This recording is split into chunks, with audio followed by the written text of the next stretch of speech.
Bien, la semana pasada veíamos todo este tema del capítulo 7 que era qué culto agradaba a Dios, ¿no? ¿Cuál era el culto que agradaba a Dios? Y nos quedamos en la mitad, justo en el versículo 21, en donde arrancaba a explicar como la radicalidad de este tema de qué era, qué es, cuál es, mejor dicho, el culto que verdaderamente agrada a Dios.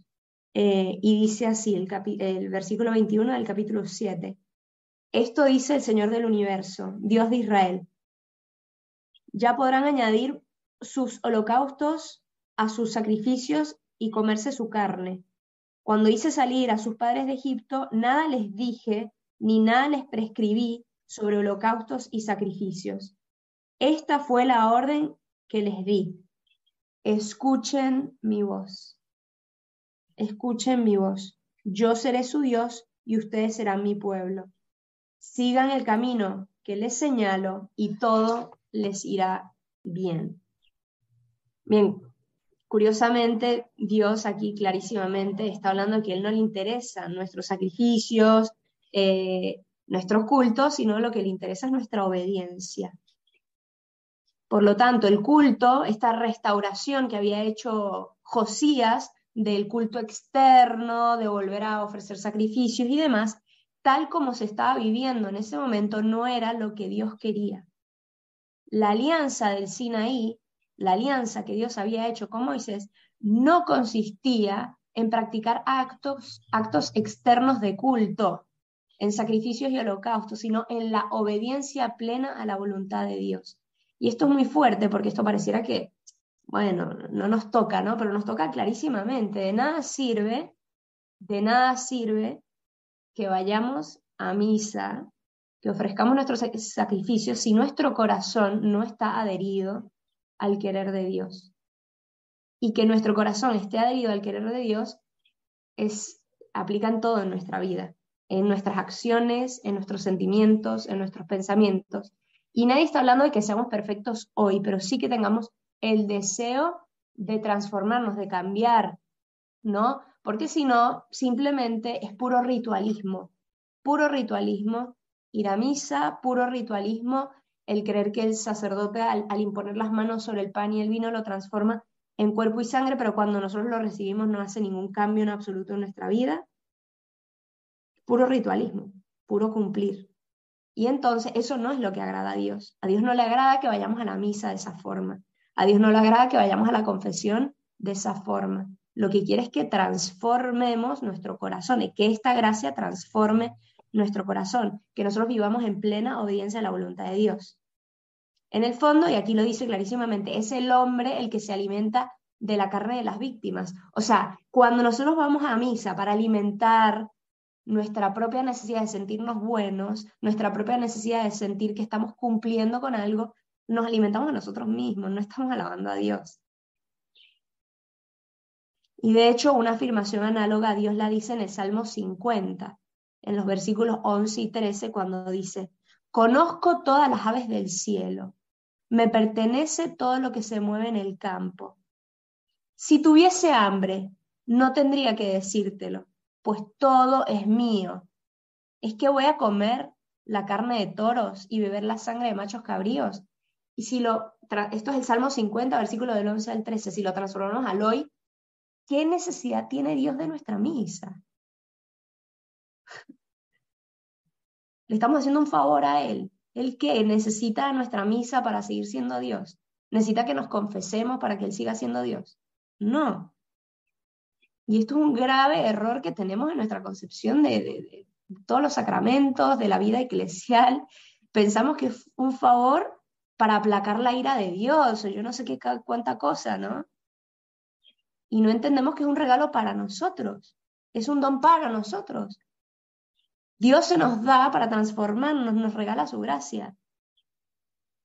Imagínense, esto le está hablando a, a un pueblo que consideraba muy importante la ley mosaica y que en los ambientes sacerdotales lo que, lo que Jeremías estaba diciendo podía parecer palabras blasfemas, decir que el culto no tenía valor porque claro que tenía valor, pero tenía valor en cuanto el interior del corazón, ¿no? Y hagamos la analogía de cuando San Pablo habla de las obras de caridad, ¿no? En 1 Corintios 13 dice, muy bien, tus obras de caridad, tu entregarte, muy bien todo esto, pero quien incluso dé todos sus bienes a los pobres, pero no tiene amor en su corazón, no sirve de nada. Y no es que no sirve de nada, a la persona que recibe los bienes le sirve de mucho, pero a nosotros no nos sirve de nada. A la persona que lo da no le sirve de nada porque es para vanagloriarse, es para sentir que está bien. Y el verdadero amor nos lo explica luego San Pablo, el amor es paciente, es servicial, es el amor interior, lo que hay dentro del corazón. Y lo que está dentro del corazón rebosa y se vuelven obras. Pero si las obras están vacías del corazón, no sirven de nada. Entonces, lo que aquí está diciendo Jeremías, que luego continúa, es bastante violento. ¿Por qué? Porque empieza a hablar los amargos frutos de las desviaciones religiosas, ¿no? El vivir un culto y un formalismo, en el fondo, se empieza a ver que incluso las cosas que se están haciendo no son agradables a Dios. Algunas formas de culto eran aberrantes, estaban prohibidas explícitamente. Por ejemplo, los sacrificios humanos. Dios había prohibido en el Levítico sacrificar a seres humanos. Y aún así, lo podemos ver aquí en el versículo 31, en el capítulo 7, versículo 31, han construido los recintos sagrados del Tofet, que están en el valle de Ben Hinón, para quemar en ellos a sus hijos e hijas, algo que yo no les mandé, ni se me pasó por la cabeza.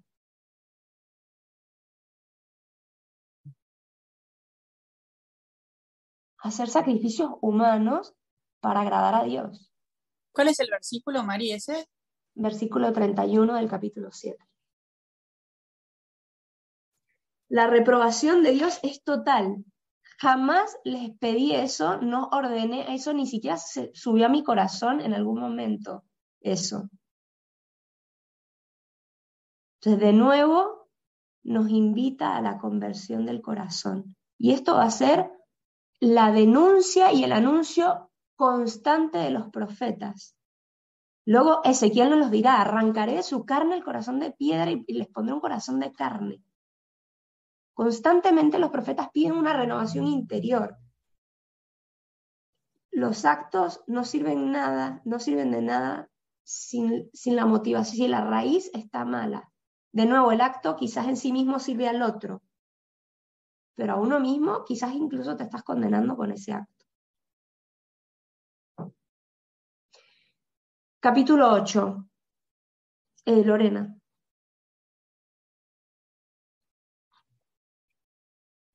Levantaste la mano, no sé si fue un error.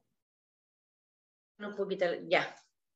Oye, es que este verso 21 me trajo a la memoria las palabras de la nuera de Ruth, cuando le dice, bueno, siendo ella no judía, pues, ¿cómo le dice a su suegra, tu pueblo será mi pueblo y tu Dios será mi Dios?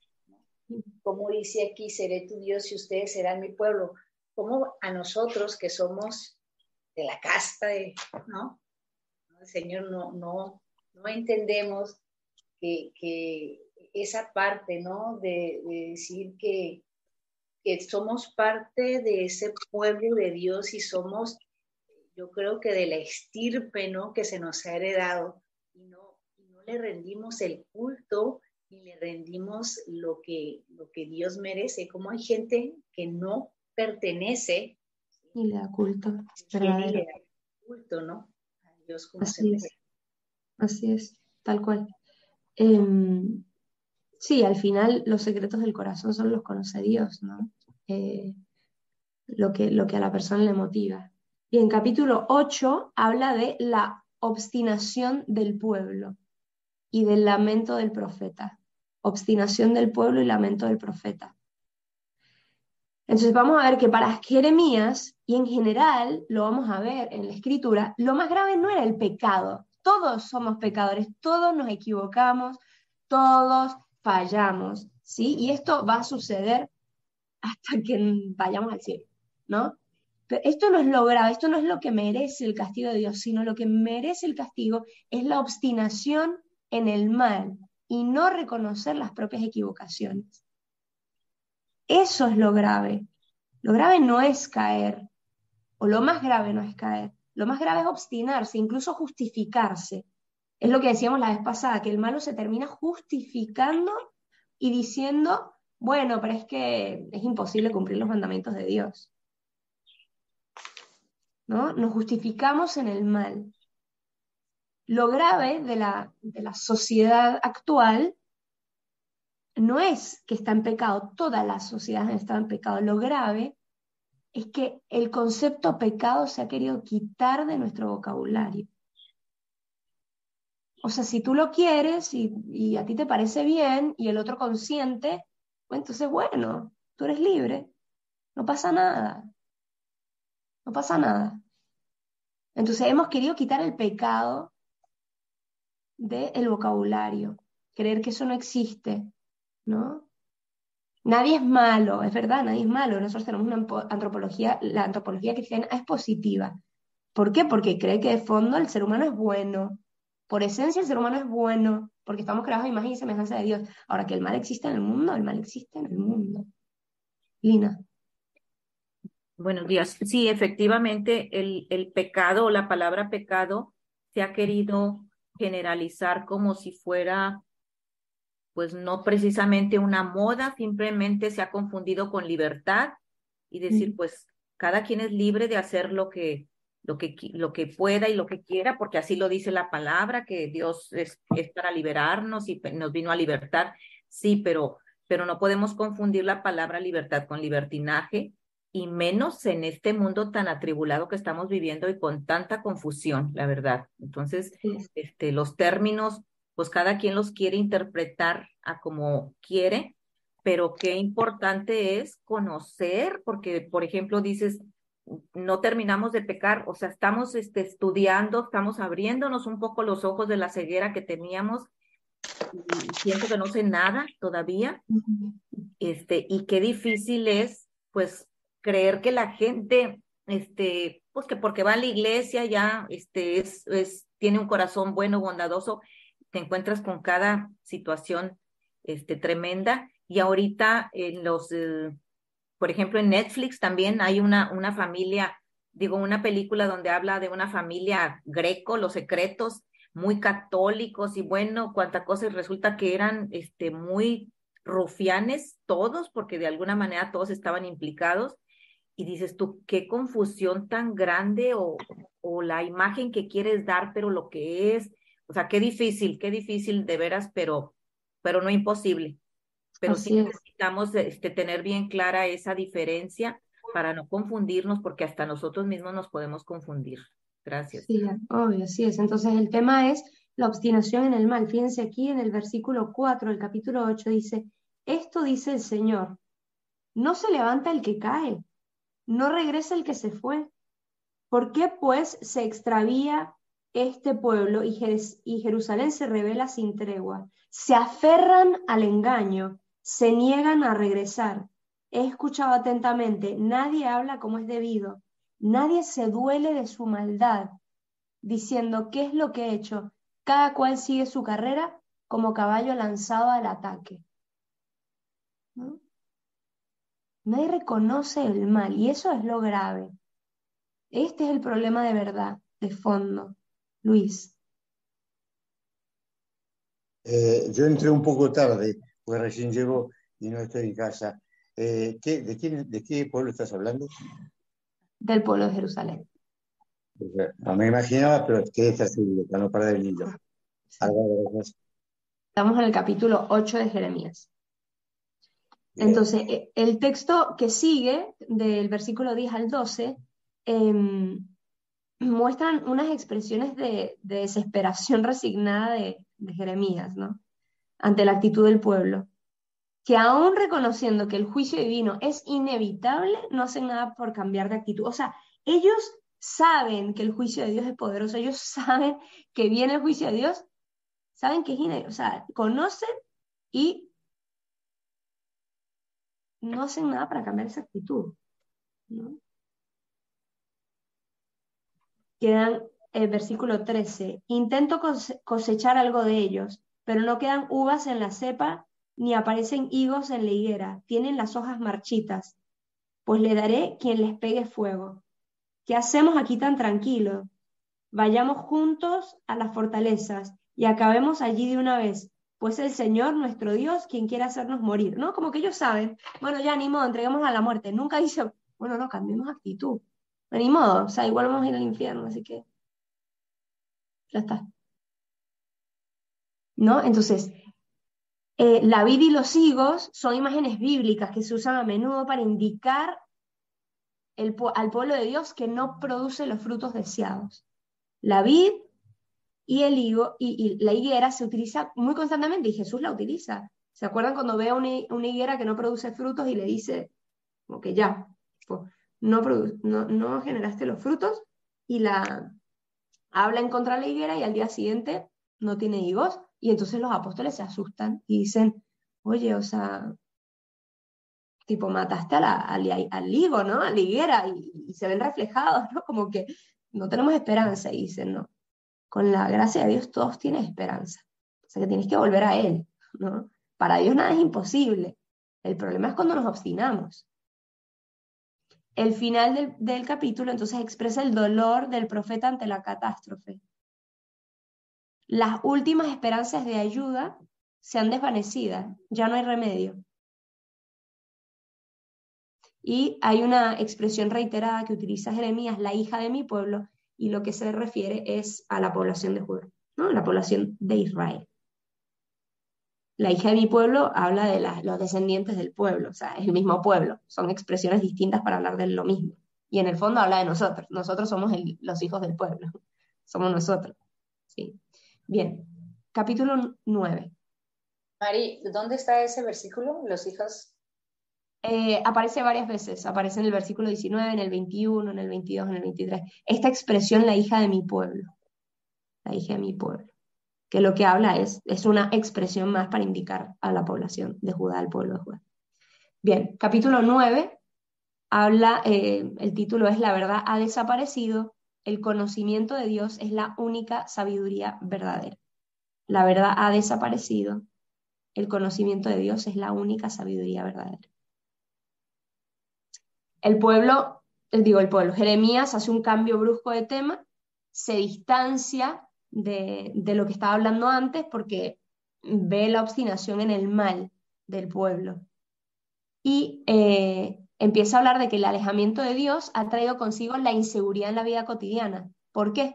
Porque cuando se alejaron de Dios, empezaron a predominar en las relaciones personales la falsedad. Sí. Mari, ¿cómo fue que dijiste? La verdad ha desaparecido. El conocimiento de Dios es la única sabiduría verdadera. Es la única sabiduría verdadera. Entonces el profeta se aleja ya de estar hablando con desesperación del pueblo, porque se da cuenta que está completamente obstinado en el mal, y entonces empieza a hablar de las consecuencias que esto ha tenido, ¿no? El alejamiento de Dios ha tenido ciertas consecuencias, y la primera consecuencia ha sido que en las relaciones interpersonales empezó a reinar la falsedad, las calumnias, las violencias de todo tipo, ¿no? Y es que cuando Dios no está presente, entre nosotros surge no la fraternidad, sino la enemistad.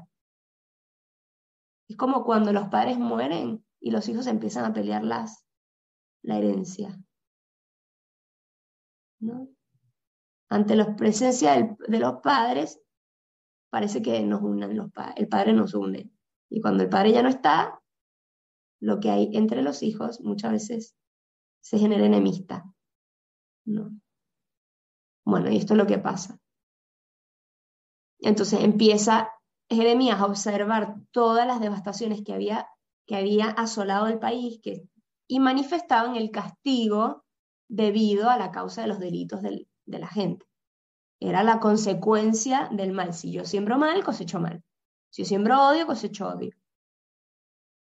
Y entonces, ¿qué pasa? Empieza a mostrar lo trágico de la situación y empiezan a hablar de que llamen a las plañideras. Las plañideras eran las mujeres que lloraban, ¿no? Y le dice, las plañideras en el país no alcanzan para llorar todo lo que hay que llorar. Por todos los muertos que hay, por todas las víctimas que hay. Entonces lo que está hablando es de un ambiente de muerte. Cuando Dios no está, hay muerte. Entonces ya no se trata esto de la contradicción entre vida o muerte a nivel humana, sino se trata de que cuando está Dios hay vida y cuando no está Dios hay muerte.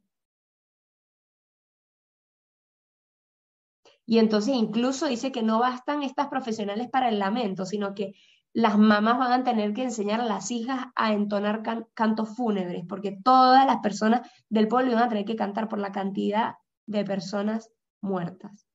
Esto lo que está hablando es las consecuencias de muerte ante la ausencia de Dios. Y dice que ni la sabiduría humana ni las riquezas pueden salvar de la muerte. Solo una cosa puede salvar de la muerte, que es el cumplimiento de la voluntad de Dios. ¿Qué verso es? La obediencia, ¿perdón? ¿Qué verso es? 22 al 23. Gracias. Y lo de las plañideras es del 16 al 21. Y entonces hacia el final aparece el famoso tema de que parece que la casa de Israel se circuncidó en la carne, pero son incircuncisos de corazón y por eso no pertenecen al Señor. De nuevo, vemos esta contraposición entre los actos externos y la motivación interna de ese acto, del por qué hacemos lo que hacemos. Si el corazón, si al acto no está motivado por el verdadero amor, ese acto es vacío. Ahora, el verdadero amor lleva a los actos. No hay que contraponer lo externo y lo interno. Tiene que ir unido. Y ese es el problema. Si no está unido, si hay actos, pero no hay una motivación adecuada, no sirve de nada. Pero si hay una motivación adecuada, pero no es llevada a acto, bueno, tampoco, ¿no? O sea, es como muy bonita, es lo que decía Santa Teresa de Ávila a sus monjas. Muy bonita la oración, muy bonito su momento místico con Dios, pero si eso luego no es llevado al amor a las hermanas de comunidad, ahí es donde se prueba ese amor verdadero que hay dentro. ¿Sí? Entonces está unido lo externo y lo interno. Bien, en el capítulo 10 nos habla de la vanidad de los ídolos. ¿Y en qué sentido nos habla de la vanidad de los ídolos? En el fondo, primero, obviamente ensalzando al Dios del universo, ¿no? Que es capaz de hablar, que es capaz de manifestarse. Y en cambio, habla de los ídolos diciendo que no sirven de nada, ¿no? Dicen, tienen piernas pero no andan, tienen boca pero no hablan, ¿no? No pueden hacer el mal, o sea, les dicen, no les teman porque no pueden hacer el mal, pero tampoco pueden hacer el bien. No pueden hacer nada. No tienen vida. ¿No? Es que eso es lo que pasa con nuestros ídolos. Nuestros ídolos no nos pueden salvar. El famoso ídolo, famoso, porque vivimos y nos desvivimos por tener un billetito de más. No habla, se quema, el banco puede entrar en quiebre. Y yo he dedicado toda mi vida para tener un billetito de más o de menos. Está bien, es necesario para la vida, nadie está diciendo que no vivimos en un mundo en donde no se necesita el dinero, pero toda mi fuerza, toda mi energía, todo mi ser se va a poner, se va a invertir en tener un billetito menos, un billetito que no habla, que no salva, que yo no tengo una relación con él y entonces me acuesto con él y lo abrazo, que funciona. Bueno, nuestros pequeños ídolos. Nuestras ideas también son ídolos. Entonces, en el fondo, se hace toda una descripción física irónica de la manufactura de los ídolos, ¿no? Y en otros textos, pues se evidencia esto, ¿no? Este mismo hecho de que es el hombre el que lo hace, y luego se postra ante él, ¿no? Bien, en el capítulo 11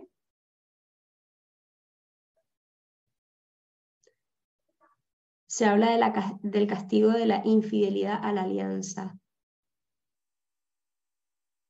De nuevo, castigo que en realidad es consecuencia.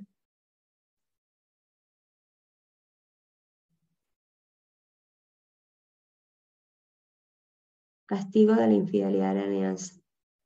¿Qué pasa? Primero hay algunas expresiones que nos hacen conocer al profeta y que nos indican la forma en que él habla, ¿no?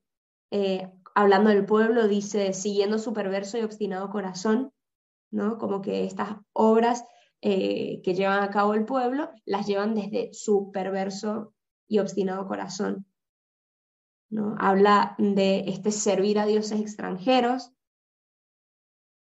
esta multitud de ídolos que existían en Judá, son expresiones que utiliza Jeremías y por lo cual podemos conocer que Jeremías es el que está hablando, ¿no? Y en el fondo lo que termina diciendo es que es inútil ir al templo, de nuevo, es bastante repetitivo este tema, y ofrecer sacrificios al Señor cuando al mismo tiempo, después de ir al templo, se sale y se ofrece incienso a otros ídolos. En el fondo, un sincretismo tremendo, que de nuevo se repite en nuestra vida. Se repite en nuestra vida. A la par que adoramos a Dios, tenemos nuestros mini idolitos ante los cuales nos postramos y dedicamos nuestro tiempo. En el mismo capítulo 11 hay una sección final que se le llama la primera confesión de Jeremías. ¿Se acuerdan que entre texto y texto íbamos a encontrar confesiones de Jeremías? Y esta primera confesión de Jeremías está en el capítulo 11, versículo 18 en adelante. ¿Qué pasa? El profeta ya había intervenido en diversas ocasiones y ya había dado a conocer, ya era conocido en el pueblo por las autoridades políticas y religiosas. Y ya conocían las autoridades políticas y religiosas y la gente del pueblo lo que Jeremías acusaba. Ya lo conocían. Ya sabían cuál era el culto indigno que se practicaba en el templo, o por lo menos lo que Jeremías decía acerca de esto. Y ya él había atraído mucha hostilidad. La gente no quería a Jeremías. Lo empezó a odiar. Era una persona antipática para ellos. Solo algunos poquitos amigos influyentes lo apoyaban. Ahora, la reacción de los ciudadanos de Anatot, que era de donde venía Jeremías, era una reacción muy negativa, ¿no? Pasa a veces aquí en Argentina con el Papa, ¿verdad? Que como es argentino, recibe más palos, ¿verdad? Porque, bueno, uno critica más lo suyo. Pareciera que de tu propia tierra no sale nada bueno, entonces uno es más fuerte y más crítico con la gente de uno, ¿no? Yo me puedo imaginar si hubiese salido un papa venezolano, probablemente también le tiraríamos, ¿verdad? Bueno, esto pasaba, ¿no? Como que conocían a Jeremías y esa pequeña aldea, bueno, o sea, no le caía nada bien Jeremías. De paso, muy probablemente en ese lugar hubiese existido un pequeño santuario que en la época de la reforma de Josías lo habían destruido, ¿no? Lo habían destruido y sabían que Jeremías apoyaba la reforma del rey, entonces, siendo un conciudadano, pues no caía muy en gracia la situación.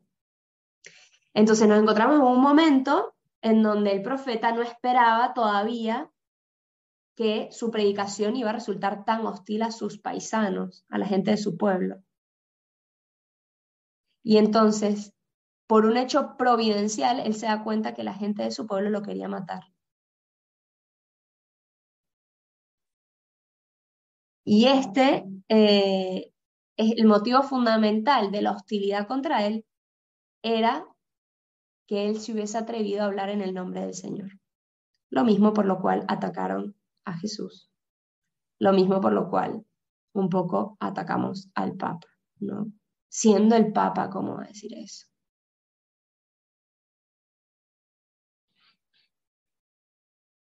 Tiene que tener cuidado. Y bueno, sí, sin duda tiene que tener cuidado, ¿verdad? Pero bueno. ¿Y qué pasa? Dios en ese momento le dice, y de hecho vamos a leerlo porque es bonita la confesión, dice, el Señor me instruyó, estamos en el capítulo 11, versículo 18, el Señor me instruyó y comprendí, me explicó todas sus intrigas. Yo, como manso cordero, fíjense, aquí hay una prefiguración de Cristo, yo como manso cordero era llevado al matadero, desconocía los planes que estaban urdiendo contra mí. Talemos el árbol en su lozanía, el árbol es él. No, Jeremías era joven en su lozanía. Arranquémoslo de la tierra de los vivos, que jamás se pronuncie su nombre.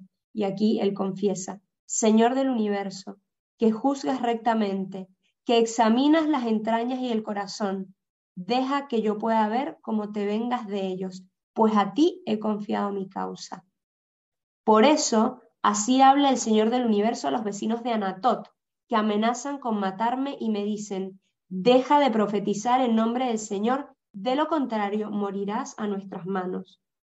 En efecto, esto dice el Señor del universo, he decidido tomarles cuentas, los jóvenes morirán a espadas, sus hijos e hijas morirán de hambre, no les quedará ni un resto, pues voy a enviar una desgracia contra los vecinos de Anatot el año que venga a pedirles cuenta.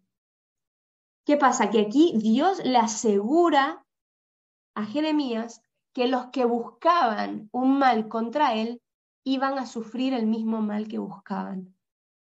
Y por eso, al proyecto de eliminar al profeta que no tenía hijos, debía corresponder un castigo análogo, una consecuencia análoga. También aquellos que tenían hijos los perderían en la invasión enemiga. De nuevo, tú siembras muerte, cosecharás muerte. Es la típica de las personas que se meten en este tema de las drogas, ¿no? Y que lamentablemente luego no hay cómo salirse. ¿Por qué? Porque pues lo que yo siembro, consciente o inconscientemente, tiene una consecuencia.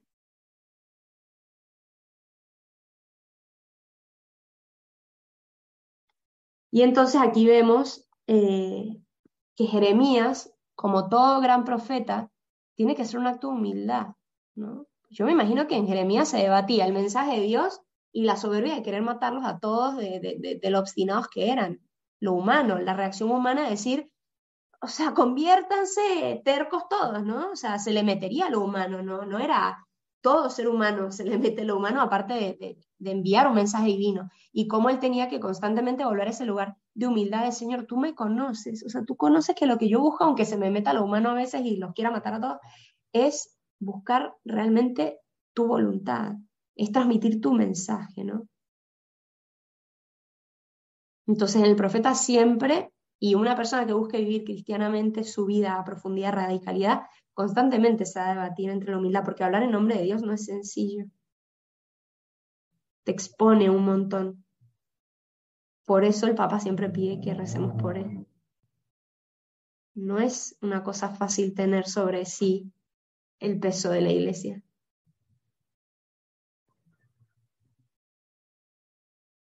¿No? ¿Cómo? Lizzy, ¿tú querías una pregunta? Sí. Sí. Justamente, bueno, varias tenía, pero no importa, te hago. Con respecto al Papa, es muy difícil, ¿no? O sea, quizá tiene que ver esto con ser argentino, pero bueno, mismo una decisión que acaba de tomar nombrando un arzobispo, que obviamente me imagino que, no sé si sabrás, pero el prontuario que tiene, además de ser muy político y peronista, es como muy duro, ¿viste? Y decir que el Papa directamente lo eligió a él para ser el arzobispo de Buenos Aires, es como que te termina de cerrar algunas cosas que uno quizás prefiere tenerlas en duda para no criticarlo, pero bueno, después hay algunas cosas que terminan confirmando que, no sé, obviamente no soy quien para juzgarlo y soy la primera que no lo juzgo al Papa delante de otros, quizás sí entre amigos que piensan igual. Pero es tan difícil, no sé. Hay que recordar siempre, Lizzy, que el Papa es un ser humano y se puede equivocar y puede tomar malas decisiones como ser humano, ¿sí? Primero que cuando uno está en el mismo país y conoce las internas, hay muchas cosas que uno no conoce. Hay cosas que uno conoce, ¿no? De que se reunió con fulanito, con menganito, igual que Jesús. O sea, a Jesús lo criticaban de reunirse con las prostitutas. O sea, hay muchas cosas que uno no sabe, ¿no? Entonces, aunque, por ejemplo, no sé, la típica que le critican al Papa de haber recibido a Cristina Kirchner y al otro no lo recibió. Eso lo podemos ver como que, bueno, el Papa es peronista, o decir, ¿y si hizo la de Jesús, que recibió al pecador, al que más necesitaba? No, no lo sabemos, yo no estoy dentro del corazón del Papa. Entonces, primero, como tratar de limitarme al juicio, porque el juicio interpretativo, el juicio del hecho de que se reunió con Cristina Kirchner, eso es un juicio y es algo que vemos. Ahora, el por qué, el para qué, el que había detrás, yo no lo conozco. Y es muy delicado meterme en ese campo porque tengo una idea. Entonces, primero partir de ahí. Y lo segundo es que también sí se puede equivocar humanamente. Y dentro del misterioso providencia divina, lo fuerte es que a nivel de doctrina y de fe y de moral, toda la historia de la iglesia, a pesar de que los papas incluso habían vivido incesto, no, bueno, sí, algunos incestos sí, porque hasta hijos tenían, pero de todo, durante toda la historia de la iglesia se ha mantenido la fe y la moral en orden gracias a la providencia divina. Entonces el papa cuando habla en cuanto papa, Dios lo asiste. Luego, ¿otras cosas se equivocará? Sí, se equivocará. El mismo Jesús no eligió a Judas, que fue el que lo traicionó, el que lo puso a la cruz. El plan de Dios es que somos tan chiquititos y tan que no sabemos que nada, como que es normal que nos cuesten cosas, pero ante todo eso nada, como que rezar, ¿no? Como que Señor, cosas Sí. que... Sí, esto es verdad. Lo que pasa, por ejemplo, hoy hablando con una persona y que obviamente con muchas, lo que te dicen es, estas cosas no ayudan nada, que obviamente la gente se agarra de lo que sea para justificar esa falta de fe o esa falta de relación con Dios, esa no ir a misa, se agarra de lo que sea, ¿no?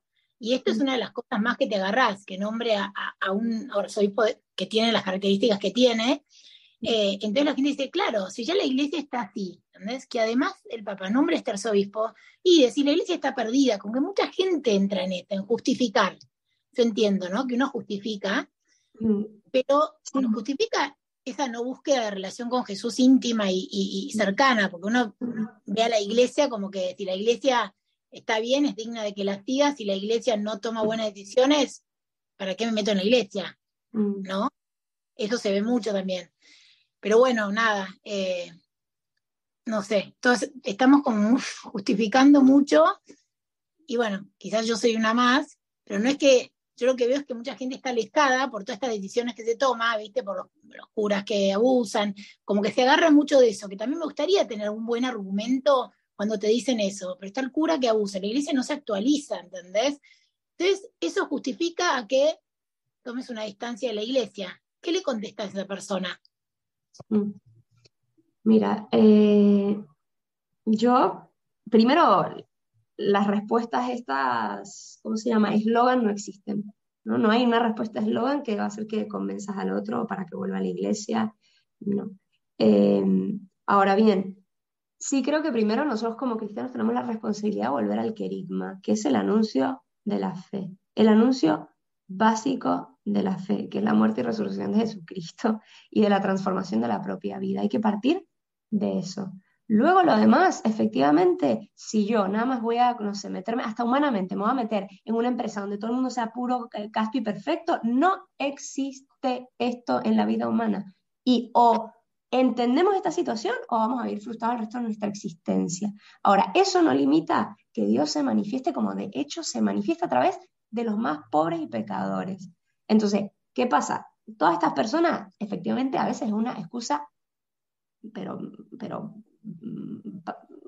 cualquier excusa que se encuentre para no cambiar de vida, ¿me entiendes? Porque en el fondo la gente lo que no quiere es cambiar de vida. Eso es el fondo. Entonces está el ateo, lo que se los conté la otra vez. No, yo no creo, tengo que tener una prueba de Dios. Y si hoy Dios se te manifiesta, ¿creería? ¿Sabes que no? No creería. ¿Sabes que no creería? ¿Por qué? Porque a mí me gusta mi vida como es y no la quiero cambiar. Entonces, esa gente no necesita pruebas, ¿no? O sea, lo que necesita es ver testimonios de vida coherentes convencidos, enamorados, radiantes, y que de a poco se van abriendo a esa posibilidad. Entonces, hoy esa persona quizás, no sé, no va a ser tocada por la institucionalidad de la iglesia a través de sus sacramentos, pero sí va a ser tocada a través del cuerpo de Cristo, que eres tú. Entonces, el hecho que tú estés cerca de su vida, el hecho que tú los veas, que tú los miras, que tú los ames, Cristo está tocándola aunque no se dé cuenta. Tú eres el borde del manto de Cristo. Entonces, que tú estés ahí, por eso la importancia de los laicos en medio del mundo, que estemos ahí, Cristo está en el medio del mundo, aunque la gente no lo sepa, que no lo veamos, ¿no? Y la verdad es que nuestro Dios, el Dios de la revelación, se ha revelado desde el inicio a través de mediaciones humanas. Y esto nos cuesta la vida nos cuesta. Nos encanta cuando es un santo y ahí nos colgamos al santo. Y el pobre hombre, la sufre, ¿verdad? Pero nos colgamos al santo. Y eso tampoco es una solución, porque no es la persona puntual esa, buenísima, maravillosa. Ajá, y esa persona se muere y que se te fue la fe. Si eso no se trata, es una mediación, aunque sea buenísima, la mediación es una mediación, ¿no? Yo dejo ir a misa porque al sacerdote lo cambiaron. Este es buenísimo, pues muy santo sacerdote, ajá, si no te quedaste en Cristo, terrible, ¿no? O sea, terrible. Entonces, ¿qué pasa? Que hay veces que incluso ni siquiera vale la pena entrar en ese tipo de conversaciones. Yo generalmente lo que hago es hacer una pregunta. Yo eso es lo que hago. Yo siempre aplico el método mayéutico, ¿no? La pregunta. Te repregunto. ¿Y si todos los sacerdotes del mundo fuesen santos? Ahí sí. Entonces tú estás dependiendo de que una persona le responda para tú vivir una vida buena, santa. O sea, tú estás dependiendo de los demás. ¿Me entendés? O sea, le haces la contrapartida, ¿no? Claro. Tú que vas a esperar que todo el mundo sea santo. Entonces tu vida está pendiendo un hilo de la coherencia de los demás. Qué triste. O sea, tú te vas al infierno porque los otros también se van. Entonces, bueno, los sigues. ¿Qué sentido tiene? Entonces ahí se desarma la razón hipotética que tenían de no seguir a la iglesia, porque mentira, te van a decir, no, la verdad es que no quiero cambiar de vida yo, bueno, le vas a pedir al otro que cambie de vida y tú no lo estás haciendo. Cambia tú de vida. ¿Tú quieres cambiar el mundo? Cambia tú. Decía eso Madre Teresa de Calcuta, y es la imagen típica que yo creo que ya se les he dado, ¿no? Está un niñito de 5 años molestando al papá, y el niño le dice, y el papá le dice, ven acá, y yo no sabía qué hacer, agarra una hoja de revista donde tenía el mundo, una imagen del mundo, y el niño nunca había visto un mapa mundi, entonces el papá lo corta en trocitos y le dice, bueno, reconstruye el mundo, reconstruye la imagen del mundo. Y el niñito a los 2 minutos, el papá dijo, perfecto, lo voy a distraer un buen rato, a los 2 minutos llega con la imagen. Pero ¿cómo tan rápido? Pero si tú nunca habías visto el mapa mundi, no es que detrás había una imagen de un hombre. Entonces yo reconstruí al hombre y así el mundo por el otro lado ya. Para reconstruir a la persona, perdón, el mundo hay que reconstruir a la persona. También está la historia típica de que había dos animalitos, perdón, no, había un señor que perdió la esperanza en el mundo. Dijo, sabes que el mundo no sirve para nada, mira, todo el mundo se pelea, esto es un desastre. Yo me voy a ir a la selva. Entonces se va a la selva y está en la selva y en eso ve que hay un león herido.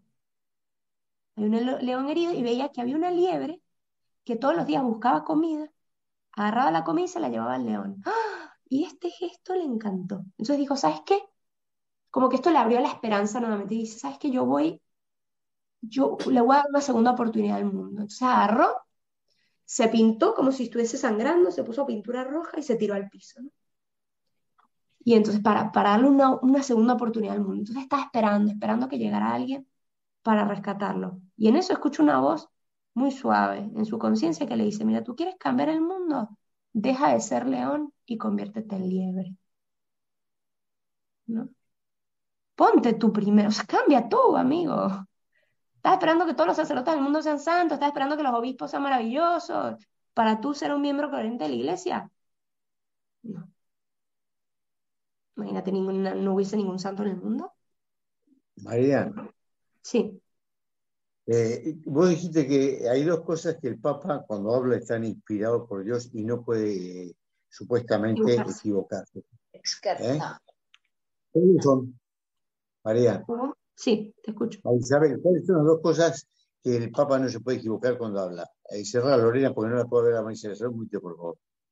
Ahí está. Ahí está.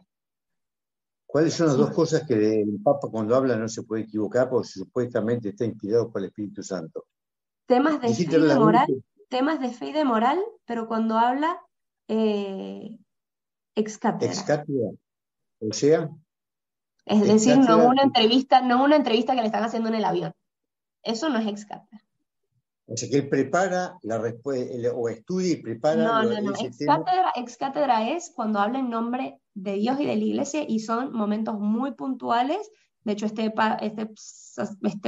Papa nunca ha hablado ex cátedra hasta ahora. No ha proclamado ningún dogma. Ninguno. Entonces, separar dogma es una cosa y ex cátedra, porque. Dogma es cuando el Papa habla ex cátedra. Pero, ex cátedra es eso. ¿Qué es dogma? No. Dogma es ex cátedra. Y luego está el magisterio ordinario. Y el magisterio ordinario puede ser algo temporal y pastoral, pedagógico. Pero también es ex cátedra el magisterio ordinario. No es ex cátedra. Hay niveles en el magisterio. Lo que nosotros tenemos que creer y nos tenemos que adherir como voluntad de Dios es el dogma. De resto, no es ex cátedra. Entonces, de resto, y el magisterio ordinario tiene un peso, o sea, una encíclica tiene un peso, mucho más que una carta pastoral. O sea, hay niveles de peso en las palabras de un papa, pero lo que menos tiene peso, que es lo que más ruido se agarra y que no tiene peso de nada, son las famosas entrevistas en el avión. O un momento de conversación en la calle con el papa. Eso no tiene ningún tipo de peso de nada, no es vinculante para nada. Nadie lo duda, porque además aquel Papa está muy politizado en Argentina por muchas cosas que ya venían de antes que fuera Papa, no te creas que de ahora. Entonces, claro, los argentinos sabemos cómo es la historia y cómo continúa la historia. Entonces, es un tema por eso, que lo quiero separar para ver realmente lo que vale que seguir qué es lo que estás diciendo ahora, ¿no? Para no mezclar los puntos. Tema de política. Tema de política se puede equivocar, no es tema de fe ni moral. El Papa no es político. No. Lo que pasa es que el primer día que subió, vos no estabas a lo mejor acá, el primer día que subió puso en el diario de qué partido político era peronista y de qué equipo de fútbol puso. Entonces, claro, automáticamente se alineó con una situación política que para mí no tendría que haberlo hecho. Porque empezó de ahí en más, empezó a poner cosas, mezclar tantos, fue un equívoco gravísimo de él porque encima después continuó con esa línea política. Bueno, pero no nos equivoquemos nosotros también, esta es una clase de Biblia y no de política. Entonces, vamos a volver a la Biblia, porque si no, efectivamente nos vamos a meter en temas poco álgidos. Entonces, y no creo que valga la pena, porque efectivamente es algo que yo entiendo que a los argentinos les remueve, y lo entiendo viniendo de una política muy compleja personalmente de Venezuela, no sabría cómo manejarlo si fuese al revés, pero me parece que también hay algo que es lo típico, ¿no? Que cuando es de tu propia familia uno es más crítico y eso uno tiene que saber que tenemos la mirada más sesgada cuando es del propio pueblo. La tenemos más sesgada porque conocemos una historia, lo que sea, y esto hay que partir de esa idea. Y no pasa nada, es lo que nos ha tocado. Tenemos la bendición de tener un papa argentino y eso también es una consecuencia rígida porque tenemos unas internas que nos opacan la mirada sobrenatural. Lo importante es tener la suficiente mirada sobrenatural para entender que Dios sigue obrando y obra a través del Santo Padre actual cuando se trata de temas de fe y de moral, que es el tema de su incumbencia. De resto es un ser humano que puede opinar de lo que quiere, porque pues tampoco es que el Papa lo tenemos que enmudecer para cualquier otro tema, puede opinar, es un hombre. Exacto, bueno, muy bien, me alegro que te des cuenta de enseñar cómo bien la mano. Agus. Que a Jesús también no era que habían dicho, este no es el hijo del carpintero, ¿no? Como que Claro, lo que debe ser politizaron difícil, también. debe ser re difícil. A mí si vieron una amiga que por ahí conozco de toda la vida y conozco sus defectos y me dice que se le apareció Jesús y Jesús le dijo, me va a recostar creerle. Así Ah, es. como Sí, que sí, cuesta más, total. pero en el fondo, en realidad, si Dios existe, Él puede hacer lo que se le canta la gana. Así es. Por ahí no está de acuerdo con lo Literalmente. que yo pienso, pero puede hacer lo que quiera. En el fondo puede hacer lo que quiera. Todo eso que a mí me parece increíble, seguro lo puede hacer. Y hemos estado leyendo la Biblia y nos damos cuenta que lo hace, no es que lo pueda hacer, es que lo ha hecho, ¿no? O sea, y nos rompe todos nuestros esquemas, nos rompe todas nuestras ideas, nos revuelca porque cuando queremos entender nos damos cuenta que no entendimos nada, ¿no? O sea, entonces, bueno, y a veces lo hace, no sé cómo decirte, como que a mí me encanta el humor de Dios, me encanta. Él inventó el humor, él es un genio. Entonces cuando agarra y dice, no puede ser. Tipo, justo la Virgen se le tenía que aparecer a esta amiga mía. Es que no puede ser. Justo a esta amiga, tipo. Bueno, sí, sí, a veces pasa, ¿no? Bueno, mira, en sus más locos sueños, ninguna de mi clase del colegio se hubiese imaginado jamás en su vida que yo iba a estar haciendo algo de lo que estoy haciendo en la actualidad, pero jamás, ¿eh? La menos adecuada para eso. Yo misma la menos adecuada. Entonces, efectivamente hace lo que se le canta la gana. Así de sencillo. ¿Le contaste cuando estabas en la plaza gritando contra Chávez? ¿A todas le contaste? Por supuesto, yo era la primera en la plaza y ahí mi madre, ahí tranquilita como la ven, ella nos incentivaba a salir a la calle siempre. Mirá vos, qué bueno. Muy bien, doña Mercedes. Sí, sí que está viendo, porque yo acá no la veo. Muy bien, doña Mercedes, y tu padre también. Acá, bien. De eso pasaste a esto, bueno. Una bendición para la familia y para el país que tenemos acá.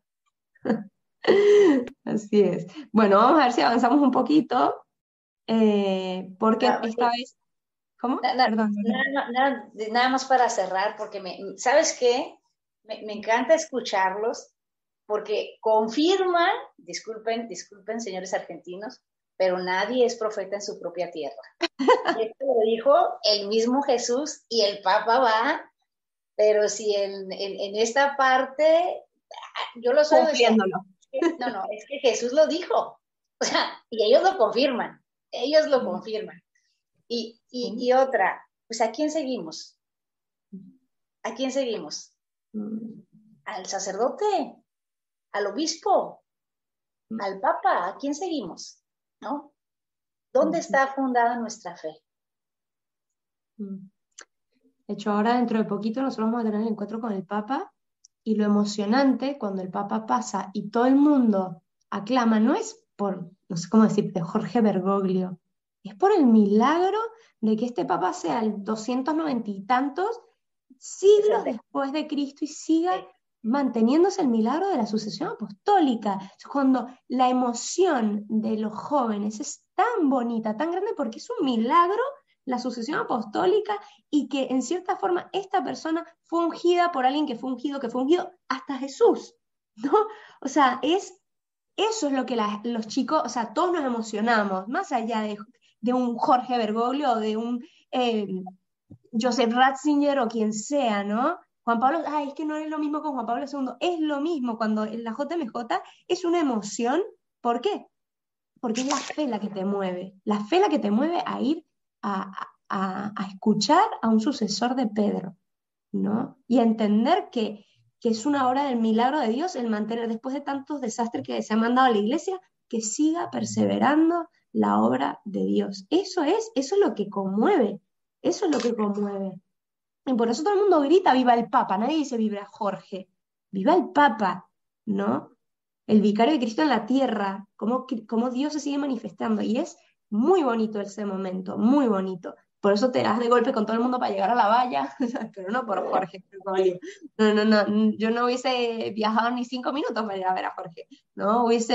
Uno se mueve por el milagro de la fe, de la perseverancia y de cómo Dios sigue cuidando a su iglesia siglos después, ¿no? Eso es lo emocionante. Pero bueno, yo tengo misa ahora y ya dimos las preguntas, respuestas de todo durante la clase, o sea, esto fue un tutti frutti, pero bueno, por lo menos avanzamos un poquito más. de otras clases y nos quedamos en el capítulo 12. Yo no voy a poder dar, si arrancamos no va a dar tiempo. Entonces, si alguien tiene otra pregunta o otro comentario, que esto ha sido bien participativo. No, yo lo que quiero decir es Sí. que yo una de las personas que más he admirado es al Papa. Y te voy a decir por qué. Porque a mí a los 75 años me dice Jesús o me dice Dios que vaya y deje mi vida tranquila, donde nadie me critica y nadie me dice nada. Yo, para mí, mis respetos. Y además Santo, que ha sido cualquiera. insultado por todo el mundo le ha hecho todo lo, o sea, y es una, lo que dice Mari es verdad. Cuando uno está en una cosa de esa, nosotros acabamos de estar en Portugal, en Fátima. O sea, tú no te puedes imaginar en aquella plaza, con todo lo que está pasando en el mundo, cómo estaba aquella plaza y el respeto, que tú no oías una voz de nadie diciendo nada. Un murmullo. Un murmullo, aquello era un respeto increíble. Y la plaza de voto en voto, que tú la ves vacía y la ves llena y no te imaginas que es la misma plaza. Así que la fe es lo que nos ayuda. Sí, es literal. Todo es la fe. ¿No? Bueno, ¿alguien más? Lucas, ¿tú quieres contar? ¿Qué te pasó? ¿Cómo estuvo el fin de semana? En tu renovación de fe.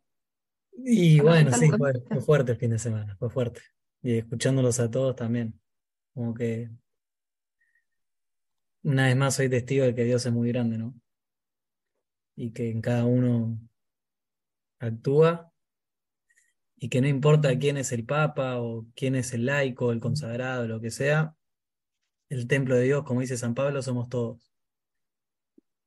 Y de que a pesar de que hay errores y que cada uno tiene sus, no sé, sus pecados y sus ataduras, al fin y al cabo todos somos iglesia y, y todos tenemos que ser parte de ella, pues el cuerpo no es solo brazos o oídos, sino que es todo, un conjunto.